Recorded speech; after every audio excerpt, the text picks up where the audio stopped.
বৌমা তো চলে গেল, এখন কি হইব? হ্যাঁ, আমি তো হেডেই ভাবতেছি। এই চলে গেছে তো কি হয়েছে? তোমরা তারা ডরাও নাকি?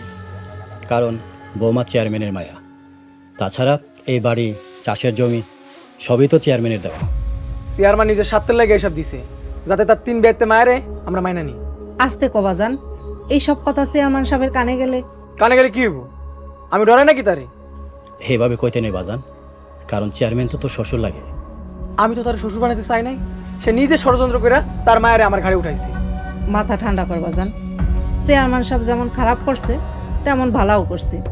উনি দয়া না করলে কি আমরা এত বড় বাড়িতে থাকতে পারতাম? লোভে পড়া তোমরা অন্ধ হয়ে গেছো আম্মা, কিন্তু আমি অন্ধ হয়ে থাকতে পারুম না। চেয়ারম্যানের মায়ে আমার দিয়া পার্টি পাইবো, আমার আম্মারে দিয়া বান্দির মতো খাটাইবো, এটা আমি মাইনে নিতে পারুম না।